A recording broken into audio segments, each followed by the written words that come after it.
درود بینندگان عزیز، خبرهای تازه تاجیکستان و جهان رو در برنامه اخبار آزادی منظورتان میکنیم. شالگو خوجه هستم همراهتان. امروز 29 سپتامبر این موضوع ها رو داره.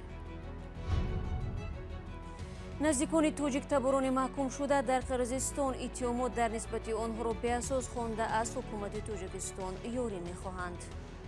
او کسی را نکشته است، تیر نپرانده است، نخواد برای یک صورت چنین جزای سنگین دهند. این ممکن نیست. ما حکم عادلانه میخوایم. در زمان فشار پاندمی 30 نفر از تشبسکاران در تاجیکستان با دریافت قرض و گرانت های امتیازدار توانستند کار خود را شروع کنند. هم میخواهیم که زنهای خانشینه به کار جلب کنیم. زندگی به آرزو شیرین نبود و یا چگونه آرزوی نادار در شهر کولاب امیدوار است که روز پشت میز دانشجویی خواهد نشست. ما یک ماه قریب در امریکا کار کردم. بعد پاسپورت من گرفتم با یک تنگ داوی بسیار. پیوندان اکمالجان ایسویف شهروند تاجیک تبار قرقیزستان میگویند عزم دارند برای بازبینی حکم او از پرزیدنت و مقامات تاجیکستان کمک بپرسند. ایسویف با 2 نفر دیگر که نیز از تاجیک تباران قرقیزستان میباشند هفته گذشته با حکم دادگاه ناحیه لیلک به زندان محکوم شدند. دادگاه آنها را به صادر کردن جنایت هنگام نیزوی مسلحانه ماه اپریل در سرحد تاجیکستان و قرقیزستان گناهکار شناخت. ادعایی که نزدیکان محکوم شده ها با شدت رد میکنند. ادامه موضوع در گزارش کیومرسیتا.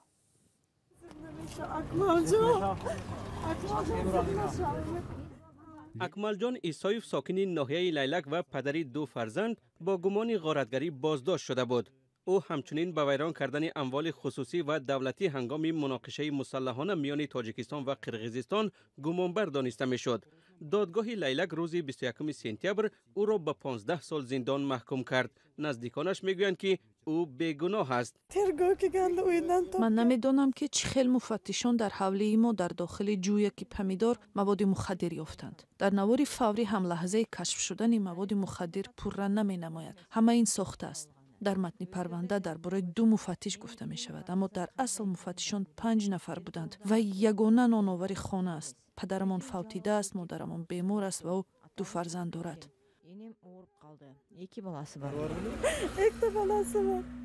امانجان باباجانوف و ایوبجان اورونوف ساکنان دهه بارباردوق به 8.5 سالی زندان محکوم شدند.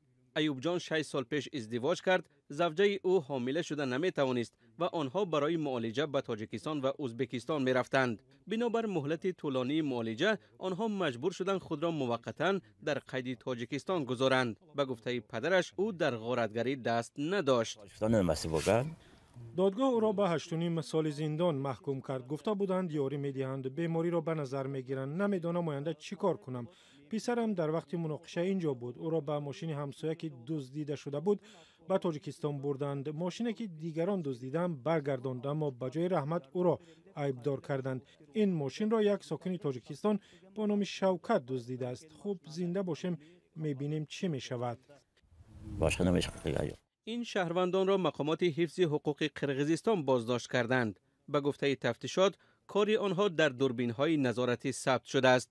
با حکم دادگاه ناحیه لیلک از 14 سپتامبر با جرم جنایت علیه صلح 2 شهروند تاجیکستان عبدالرازق عبدالقهاروف و اسکر یونسوف به حبس ابد و پرداخت جریمه محکوم شدند. به ادعای مفتشان عبدالرازق عبدالقهاروف روز مناقشه به تاجیکستان به نزد پدرش گریخته است. مفتشان میگویند در تلفن دستیش عکس‌هایی را یافتند که او با نظامیان تاجیک است. نظامی‌ها از پسر من طلب کردند که خانه را خالی کند و او را تاجیکستان فرستادند. او در آنجا با نظامیان تاجیک صورت گرفته است. بعد 1 ماه ملیسا آمده حجت‌های کلینی مرا تفتیش کردند. او کسی را نکشته است، تیر نپرانده است، نخواد برای یک صورت چنین جزای سنگین دهند. این ممکن نیست. ما حکم عادلانه میخواهیم. هیچ اثباتی در دست نیست که او جای را غارت کرده، قانون را ویران کرده باشد.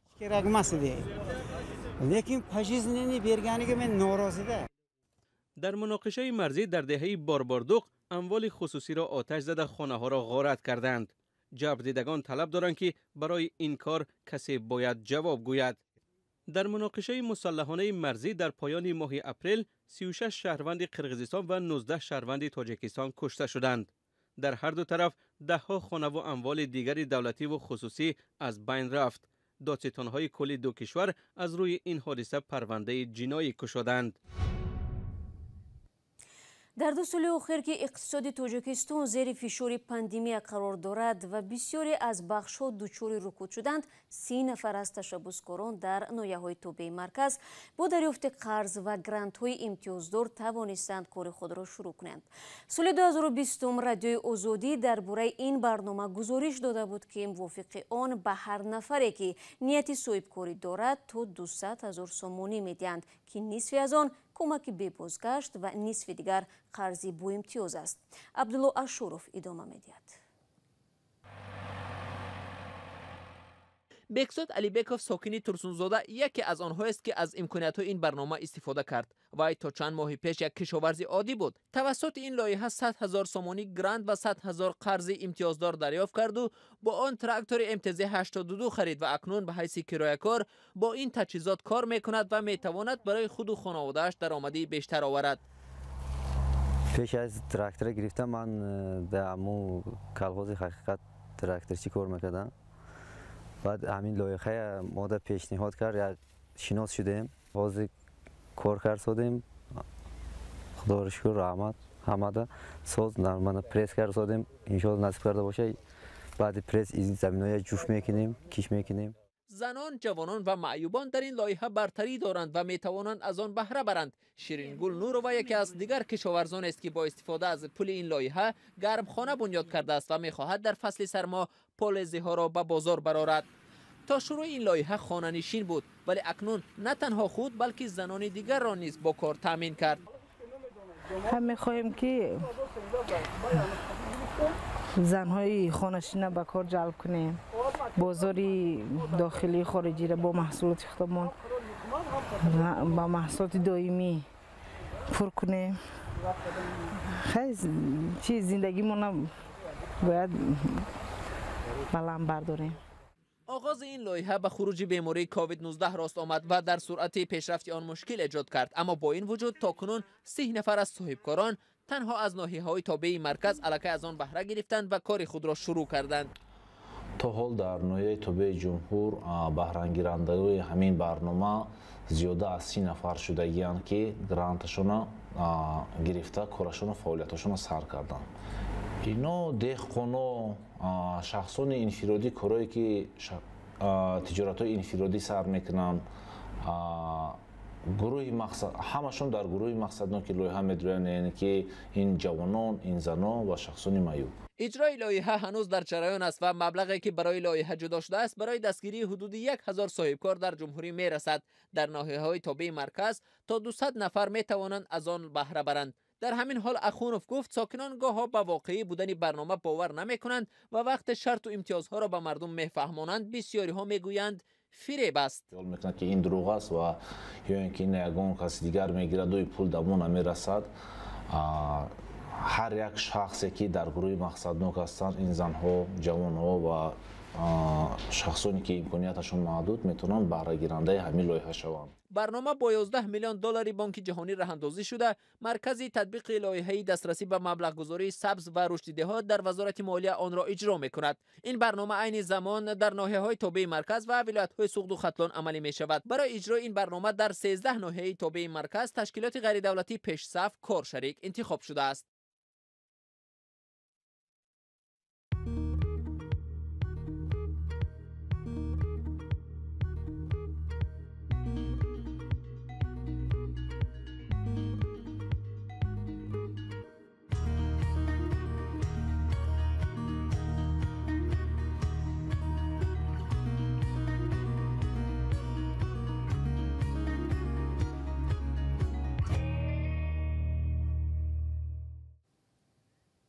حالا می رویم به جنوب تاجیکستان و درباره یک جوان قصه می کنیم که فقر و کمبزاعتی مانع رسیدن به آرزویش شده است. هرچند برای نشستن ساکن شهر کولو پشت میز دانشجویی یک قدم دیگر مانده بود، ولی باز هم تنگ دستی اجازتش نداد. محمود جان رحمتزاده در این باره گزارش دارد. این مادر آرزو داشت تا آرزویش را در کرسی دانشجویی بیند، اما کمبزاعتی مادری آرزو را به آرزویش نرسانید. مادر غمگین است که برای تحصیل پسرش پول پیدا کرده نتوانست. برای پول پیش چند شناسا رفتیم او مبلغ داشتن و ندادن و گفتا ایم نداره کم اقلای نمیتونه داده با همون سبب ندادن. گفتم قرض پرسیدم یکم کس نداد. سایبگین بویدو قوت چند سال است که اجاره نشین است. منتظر خانه است که باید شرکت ساختمانی کامل 2012 به او بدهد. پول را داده است اما بنا حالا آماده نیست. از این رو او را این شرکت در یک بینایش موقتا اجاره نشین کرده است. سایبگین میگوید توانست فرزندانش را درست تربیت کند. آرزو جمالزاده پسری سایبگین برای شامل شدن در دانشگاه ماشینشویی کرده است. اما پولش فقط برای گرفتن شناسنامه صرف شده است. برای پاسپورت گرفتن من یک ماه قریب در آمریکا کار کردم. بعد پاسپورت من گرفتم با یک دنگ بسیار. با وجود این همه پستی و بلندی، آرزو توانست از طریق مرکز تستی در فاکولته تاریخ و حقوق دانشگاه پولاب شهرنامه‌ای شامل شود. نداشت پول شهرنامه او را از حق دانشجو شدن محروم کرد. اکنون خودی آرزو تلاش دارد تا کاری کرده آرزوی خود و مادرش را عملی سازد. با این نیت به مادرش تسلی می دهد. ولی خودی آرزو میگوید که نمیداند امسال این آرزویش عملی می شود یا نه. محمود جان رحمتزاده، آزادی، پولاب. میشل و باراک اوباما روز 28 سپتامبر به دست بیل گرفتند و در مراسم ریختن ته کرسی مرکز ریاست جمهوری در شهر چیکاگو شرکت نمودند. به گفته رئیس جمهوری سابق، مرکز سال 2025 درش را باز میکند. باراک اوباما که 8 سال رهبر کاخ سفید بود، حالا در برابر سیاستمداری فعالیت‌های جمعیتی را نیز پیش میبرد. چیکاگو جایی است که همه چیزی وابسته به آن را من دوست می‌دارم. باراک اوباما این جمله را هنگام مراسم آغاز بنیاد مرکز پرزیدنتی در ایالت ایلینویس به زبان آورد. ارزش طرح 700 میلیون دلار است. رئیس جمهوری سابق آمریکا هنوز سال 2015 درباره بنیاد مرکز گفته بود که کتابخانه، تالارهای مجلسی و آثارخانه خواهد داشت. آثارخانه بلندترین بنا می شود و از 3 قسمت عبارت خواهد بود که جایهای عمومی نشست، دفترهای گوناگون خواهد داشت. با گفته سیاستمدار آمریکایی برای ساختن مرکز 4 سال لازم است، ولی برنامه‌های آموزشی آن از همین سال آغاز می‌یابد. باراک اوباما گفت می‌خواهد با این مرکز به مردم امید بخشد. از طریق این مرکز ما به جوانان کمک می‌رسانیم، امکانات منبر می‌دهیم تا توانند از نیروی خود استفاده برند، همکاری و تبادل نظر نمایند و آرزوهایشان را عملی کنند.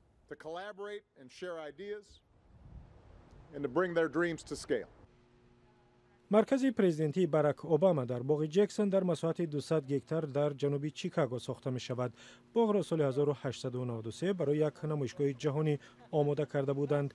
پیشتر از این دادگاه امریکا درخواست فعالان زیست محیطی را رد کرد که مقابل ساختن مرکز در جای سرسبز بودند. بحث دادگاهی سببی تأخیر 2 ماه در ساختمان شد. برای ریختن ته کرسی باراک اوباما و همسرش بیل گرفتند و به طور رمزی بیل زدند.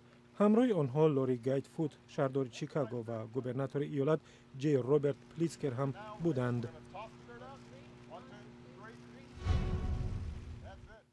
و در دوشنبه نقشه مویکوبی بر ضد بیماری کرونا ویروس بیش از 100% اجرا شده است. وزارت تندرستی تاجیکستان با اعلان این خبر میگوید فعلا در کشور در عموم تقریبا 2,400,000 نفر واکسن گرفتند که بیش از 41% را تشکیل میدهد.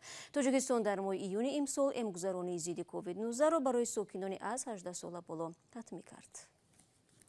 بینندگان عزیز، فرصت برنامه اخباری آزادی به پایان میرسد. تشکر از شما که تا این لحظه ها ما را تماشا کردید. خبر و گزارش‌های دیگر را چون همیشه در رادیوی آزادی در وبسایتش میتوانید بخوانید و ویدیوها را در آزادی ویدیو تماشا کنید. یادتان نرود فردا شما را با خبرهای نو منتظر خواهم بود. خود را احتیاط کنید و خدا نگهدار.